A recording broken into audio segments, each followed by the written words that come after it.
அன்னைக்கு ஒரு நாள் ஊர் மக்கள் எல்லாம் குருவை பார்க்கறதுக்கு வர்றாங்க. அவர்கிட்ட நல்ல அறிவுரைகளை பெறணும்னு சொல்லி வரும்பொழுது அவங்க தட்டு நிறைய பழங்களும் தின்பண்டங்களும் எதெல்லாம் சாப்பிட்றதுக்கு உகந்த பொருட்களோ அதெல்லாம் கொண்டு வந்து கொடுக்குறாங்க. கொண்டு வந்து கொடுத்துட்டு அறிவுரையை வாங்கிட்டு போயிடுறாங்க. இப்போ நிறைய பழங்கள் இருக்குது, நிறைய பண்டங்கள் இருக்குது. அங்கே குரு என்ன பண்ணுறாரு, ஒரு சீடரை கூப்பிடுறாரு, இங்கே வாங்க, இந்த பழங்கள் எல்லாம் இருக்குது இல்லையா, இது எல்லாத்தையும் நீங்கள் பிரித்து கொடுங்கன்னு சொல்லும்போது அந்த சீடர் அப்படி தயங்கியே நிற்கிறாரு. சொல்லுங்க, ஏன் தயக்கம்? இல்லை குருவே, இதை நான் யார்கிட்ட இருந்து தொடங்கணும்? அப்போ குரு சொல்றாரு, யார் மீது உனக்கு நம்பிக்கை அதிகம் இருக்கிறதோ அவரிடம் இருந்து தொடங்கு. மீண்டும் அந்த சீடர் கொஞ்ச நேரம் அப்படி நின்று யோசிச்சு பார்க்குறாரு.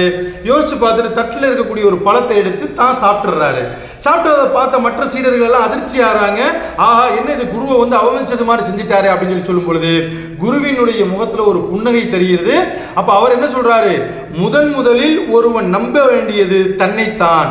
அதாவது ஒருவனுடைய உண்மையும் ஒருவனுடைய நம்பிக்கையும் அவனுக்கு வந்து கிரியா ஊக்கிகளாக இருக்கும், அவனை மென்மேலும் உயர்த்தும் என்பதாக அந்த குரு சொல்லி அவனை அந்த குருகுலத்துக்கு ஒரு தலைமை பொறுப்புல வந்து நியமிக்கிறாரு. எனவே நம்பிக்கை கொள்வதென்றால் முதலாக நாம் நம் மீது நம்பிக்கை கொள்ள வேண்டும். நன்றி.